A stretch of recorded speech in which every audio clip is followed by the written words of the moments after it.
were still involved in their grisly work down south. They were not at all interested in exploration for exploration's sake. They were only interested in exploration as to where the next seal colony was or where the next batch of whales were. If they found them, they certainly kept it very quiet to themselves. They didn't wish to invite any competition. So there's a possibility, and I can put it no stronger than that some of these whalers and sealers may actually have set foot on the continent of Antarctica before the first recorded landing was made in 1895. In that year, a group of scientists met in London and declared that that year, 1895, was to be declared the International Geophysical Year.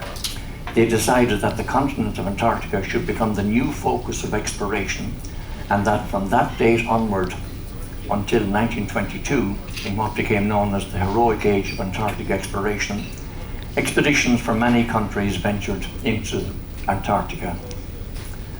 But mainly those expeditions concentrated on the coast. They rarely ventured inland. No one knew what was in the interior of the continent, or even how far it was from the coast to the pole itself. It was 75 years, that's 3/4 of a century, from the time the continent was first sighted in 1820, before the first human would set foot on the continent itself. Very little was known about the interior of the continent. Nobody ever attempted to explore it. The Ross Ice Shelf was known, but its distance inland was not.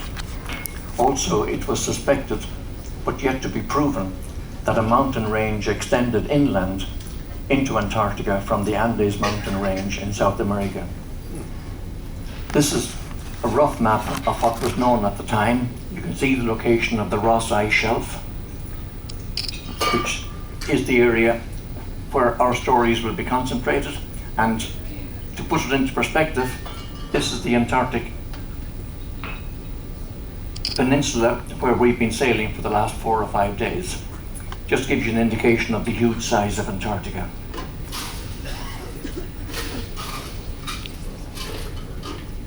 It's also possible that so little was known about the continent of Antarctica that it might be that there was a repetition of this instruction to Edward Bransfield from the Royal Navy in 1820. That's 80 years before the turn of the century. And for those at the back who are not able to read the screen, it's worth repeating. The instruction given to Bransfield, in total ignorance of what Antarctica was all about, read, "You will ascertain the natural resources for supporting a colony and maintaining a population, or if it be already inhabited, will minutely observe the character, the habits, the dresses, and the customs of the inhabitants, to whom you will display every friendly disposition." Only 4 expeditions attempted to venture far inland, with the ultimate goal of reaching the South Pole itself. The first, the Discovery Expedition 1901 to 1904, was led by this man, Englishman Robert Falcon Scott. The second, on the Nimrod 1907-1909 expedition, was led by Anglo-Irishman Ernest Shackleton. The third attempt was Scott's second effort to reach the South Pole, his Terra Nova expedition of 1910 to 1913. And the fourth one was by the Norwegian Roald Amundsen on his ship the Fram, again overlapping with Scott's second expedition 1911 to 1912. This is a photograph of Amundsen in 1908, aged 36. So they're the 3 people and the 4 attempts which make up our story for the next short while.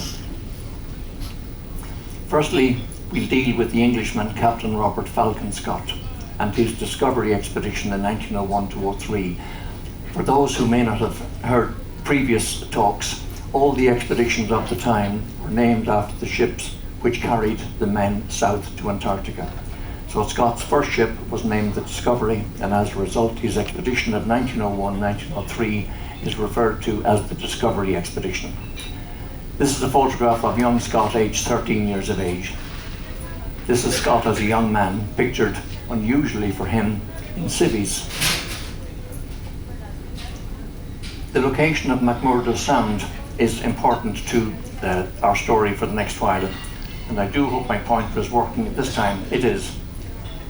This is where we've been for the last couple of days. This is McMurdo Sound down here, and this forms the basis of all the English attempts to penetrate the interior of the continent of Antarctica. For his first attempt in 1901-1904, Captain Scott built his hut, became known as the Discovery Hut, at a location called Hut Point on Ross Island. It was the furthest south point on Ross Island and the launching base for crossing the Ross Ice Shelf. This hut still stands to this day, preserved and conserved by the New Zealand Antarctic Heritage Trust. This is the map that I'll be showing a number of times throughout the talk. It's Ross Island, and it gives the relative locations of 3 of the significant expeditions which were designed to penetrate the interior of Antarctica. Hut Point at the bottom of the screen there is the nearest location to the Ross Ice Shelf. The Ross Ice Shelf is an extraordinary flat desert of frozen ice about the size of France. It covers 400 miles to traverse it, and nobody knew what was at the end of it or what was beyond the Ross Ice Shelf. This expedition, known as the Discovery Expedition, made the first serious attempt to explore the interior of Antarctica and attempted to get as near as possible to the South Pole. It never set as its main goal to reach the South Pole, but it certainly wanted to penetrate as far inland as it possibly could so that a known route could be established. This was Shackleton's first expedition. He was third officer on Captain Scott's Discovery.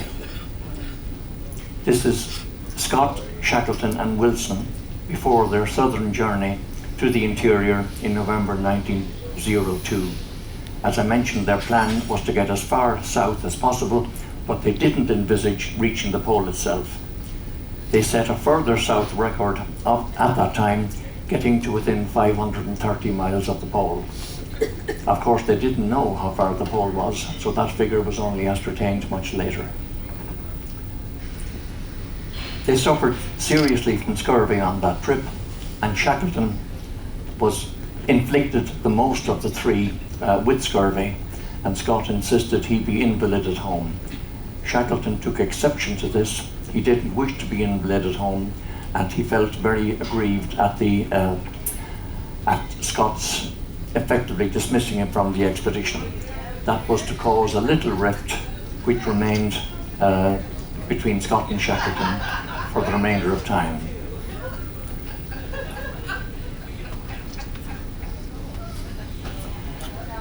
This map you've seen already. Shackleton spent the next number of years desperately trying to organize his own expedition. He was still ranking at having been sent home by Scott. He devoted the next 4 or 5 years to trying to organize his expedition. He was fortunate to meet a very, very wealthy sponsor, Beardmore, a Scottish jute manufacturer. And with Beardmore's help, Shackleton was able to organize his own expedition in 1907-1909, which, because the ship was called Nimrod, has become known as Shackleton's Nimrod expedition.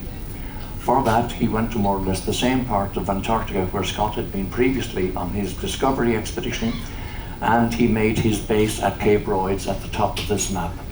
So you have Cape Royds at the top, which was Shackleton's base, Hut Point at the bottom, which was Scott's first base.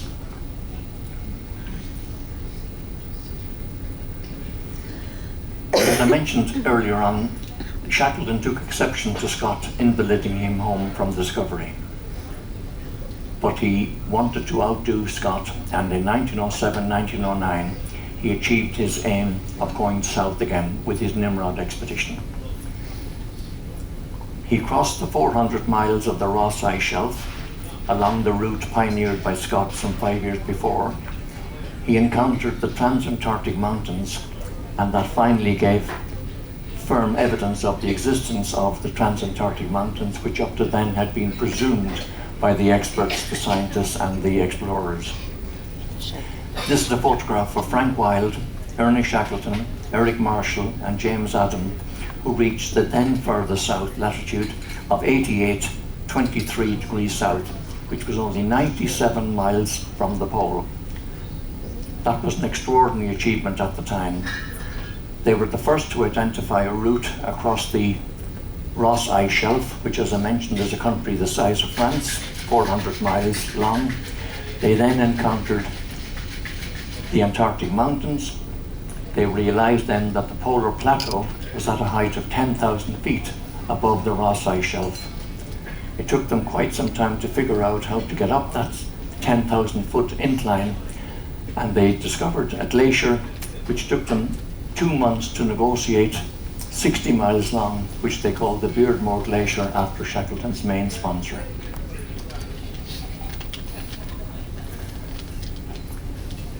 After Shackleton came home from that expedition, and as I mentioned, he reached within 97 miles of the pole, historians are of the view that that was one of the most courageous decisions ever made by any polar or Antarctic explorer. Shackleton felt he could have reached the pole and therefore imprinted his name in immortality for all time as the first to reach the South Pole with himself and his 3 colleagues. But he also knew that he was running out of supplies.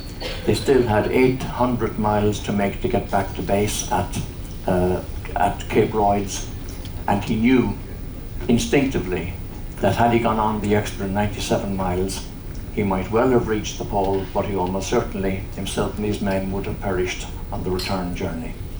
So he called it quits at 97 miles, returned home, and in a letter to his wife after that, he used the phrase, which again has gone down in polar history: "I'm sure, my dear, you would have preferred a live donkey to a dead lion."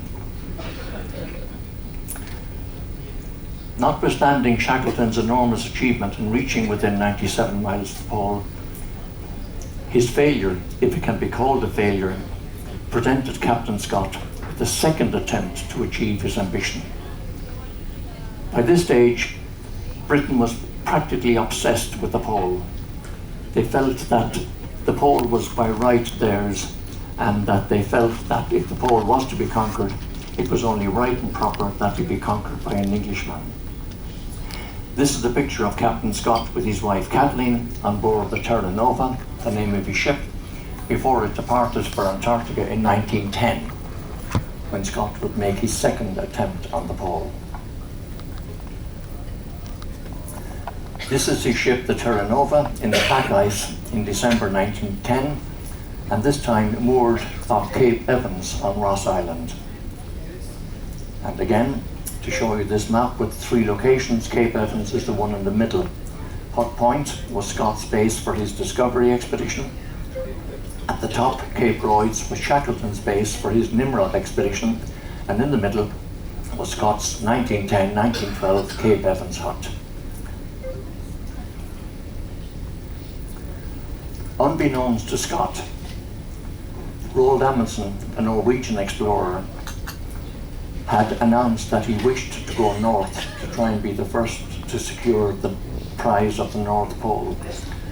But by 1910, when he became aware that the achievement of the pole had been secured, take your pick, it was either Peary or Cook, he decided that nothing was to be gained by going north if the North Pole had already been secured. So he decided at the last moment, and with great secrecy, that he would divert, instead of going north, he would divert south. The men on his ship didn't know until they reached Madeira, off the coast of Spain. There, Amundsen instructed his brother, who was on the ship, to send a telegram to Captain Scott, who by that stage was in Australia, on his way south to Antarctica. And in a very terse and short-worded telegram, he simply informed Scott, "Beg leave to inform you, I'm going south." So that was what many historians call the beginning of the race to the pole. I think that's a sad term to use, because whereas Amundsen might have regarded it as a race to the pole, Captain Scott himself on Terra Nova never ever thought it was a race to the pole. He knew achieving the South Pole was a huge honour, but he also knew that the attention to science on the way down and back was every bit as important, if not more important, than being the first person to be at the South Pole.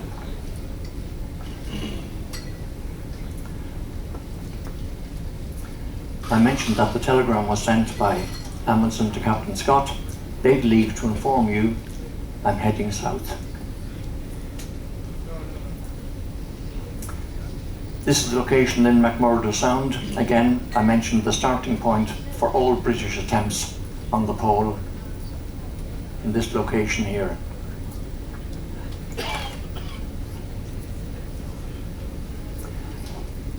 Scott was as much concerned with scientific discovery as he was with geographical exploration. This is an image of Scott in his den at Cape Evans in 1911, concentrating on fulfilling his journal with the scientific discoveries at the time. On his way south, with Wilson, Bowers, Oates and Evans, he continued to seek out rock samples and other geological specimens to establish if Antarctica was, at one point, and as was thought by some scientists, to be attached to South America. A month later, in January 1911, Amundsen and his ship, the Fram, reached Antarctica. Amundsen set up his base, which he called Framheim, named after his ship, the Fram, at the Bay of Whales, some 200 miles to the west of Ross Island, along the Ross Ice Shelf from where Scott had his own base. This is significant in that he didn't select Ross Island as his base. He chose a point, the Bay of Whales, which was some 60 miles closer to what was presumed to be the South Pole than from where Scott was starting. The red box there is the location on the Bay of Whales where Amundsen was in 1911 as he attempted to set out to conquer the South Pole. A contemporary drawing by one of his men of Framheim, which was the name he called his base. There was a huge difference between Scott's and Amundsen's method of travel to the South Pole. Scott relied on ponies, dogs, and mechanical tractors to pull the sledges, and when the ponies, the dogs and the mechanical tractors gave up, he would then resort to man-hauling.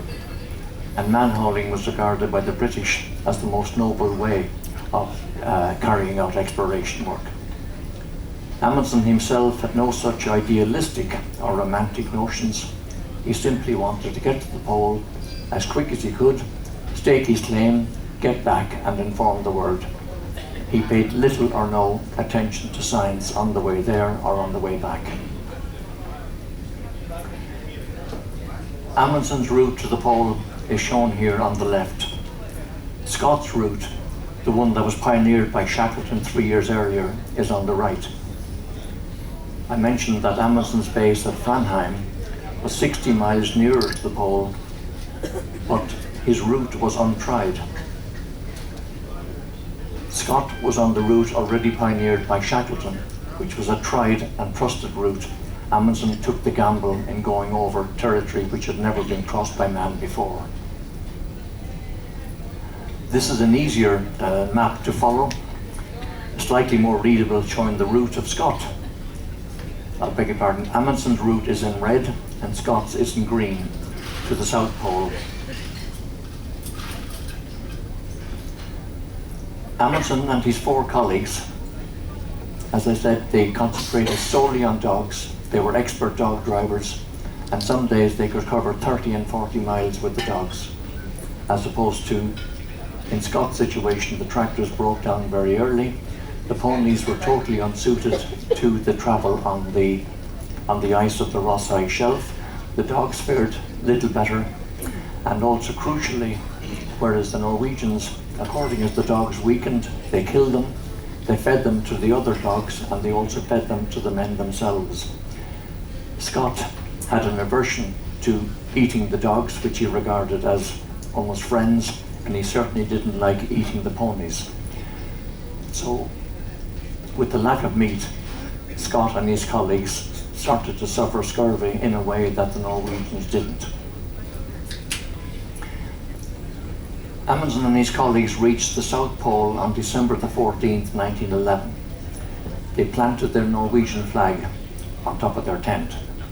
This photograph was taken by the 5th member of Amundsen's party. To make sure that he had reached the exact location of the South Pole, he planted markers in a circle some 3 miles from the positioning of the pole itself. He had flags planted in a circle to make absolutely certain that nobody could dispute that he was at the South Pole itself. Scott and his 5 colleagues reached the South Pole on January the 17th, 1912, just over a month after Amundsen had reached it. From a distance of 2 or 3 miles, Birdie Bowers, one of Scott's men, noticed a black spot on the horizon, was very, very concerned, and the nearer they got, the quicker they realized that they had been beaten to the South Pole by Amundsen. Amundsen, in his tent, had left messages and letters for Captain Scott to bring back in the event that Amundsen and his crew might have perished on the return journey. He wanted to make absolutely certain that there could never be any dispute that it was he and his team who had achieved the prize of being first to the South Pole. Scott took the letters back with him, as Amundsen had requested and indeed instructed. This is one of the most iconic photographs in the history of polar exploration. It shows Scott and his 4 colleagues at the South Pole, and you'll see etched on their faces the incredible disappointment of being denied priority. Birdie Bowers, who's second from the left, is holding the string which pulled the shutter on the camera to make sure that all 5 got in the photograph. This is quite an extraordinary photograph, and as I mentioned, it is probably one of the saddest and most iconic photos in the history of polar exploration.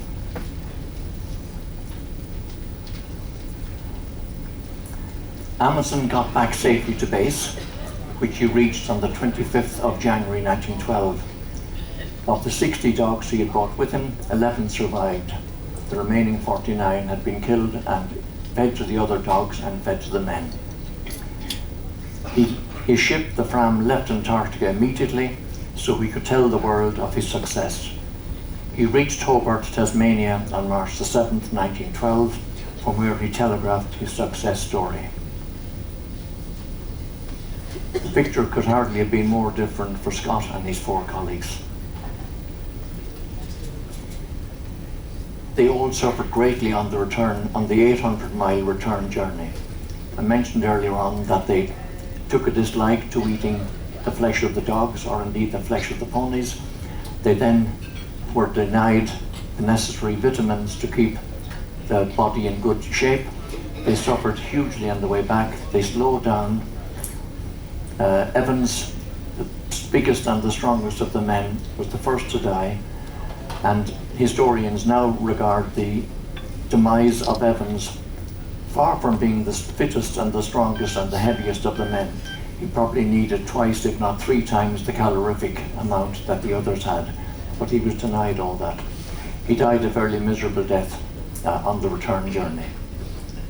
On March the 17th, which was Lawrence Oates' birthday, he himself succumbed to incredible scurvy.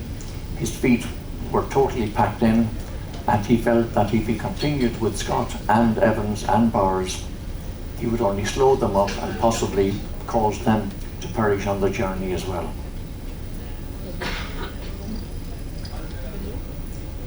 Perhaps the most famous quote in polar history is attributed to this man, Oates, Lawrence Titus Oates. When he realized that he could go no further, he was in the tent, and they were held up for 12 days in a blizzard. They weren't able to get to the next depot for food. They all knew that their number was up and that their days were numbered. In an effort to prevent the slowing down of the party and reaching the next depot, Titus Oates went out of the tent with the famous words, "I am just going outside and I may be some time." He was never seen again. This is the current photo of the memorial cross on Observation Hill, which overlooks Hut Point, Ross Island. It was erected in 1913 before the Terranova headed home to England. It is inscribed with the names of the 5 who perished on the return journey. That's the journey from the pole which they reached in 1912. Scott, Wilson, Bowers, Oates and Evans. Underneath the names is written a line from Tennyson's great poem Ulysses: "To strive, to seek, to find, and not to yield." 9 months later, when the expeditioners back at base were wondering what had happened to Scott and his men, they should have returned by March of that year. By November they hadn't returned, so they set out to retrace the steps of the group to find what could have happened to them. And they found the tent with the 3 bodies inside, Bowers, Evans and Scott. They retrieved the letters, the diaries and the notebooks of the 3 men. They then collapsed the tent over them and erected a cairn to commemorate the exact location where the men died. It should be mentioned on the way back that I mentioned earlier on that Captain Scott devoted as much time and energy to science as he did to exploration itself. When he realized on the way back from the South Pole, and they still had 800 miles to cover to get back to base, they reached the stage where they became so weak that they could no longer pull the sledge with all the contents on it. Captain Scott jettisoned as much as he could from the sledge to lighten the load. He jetted the theodolite, and there's an interesting little aspect about the theodolite. Scott, to ascertain his bearings, used a theodolite. Amundsen used a sextant. The sextant was infinitely more useful for calculating precise location than the theodolite. It was also much lighter than the theodolite, which was very heavy, very cumbersome, and not at all as accurate as the sextant.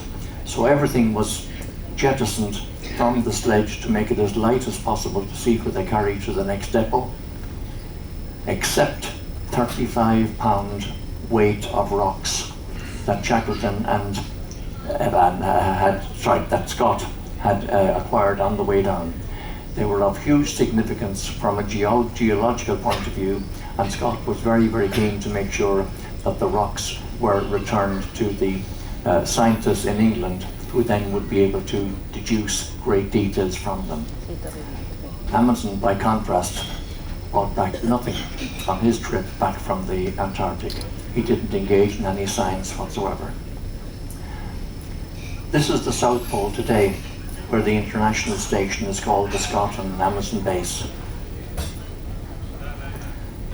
After Scott's death in 1912 and the death of his 4 comrades, it would be almost another 50 years before anyone else would reach the South Pole overland. This occurred in 1958 when the New Zealander Edmund Hillary and the Englishman Vivian Fuchs completed the transatlantic crossing via the South Pole. Except that in addition to some dogs, they used mechanized transport. This is a map showing for today's adventurers the 10 most popular routes to the South Pole. There is still huge activity among, I prefer to call them adventurers rather than explorers. There's little left to be explored, but there certainly is a great deal of adventure in going from the coast to the South Pole overland. This is Roald Amundsen, the first man to reach the South Pole. He is doubly celebrated, for he was also the first man to traverse the Northwest Passage in the Arctic. So his claim to fame in the polar world is without question.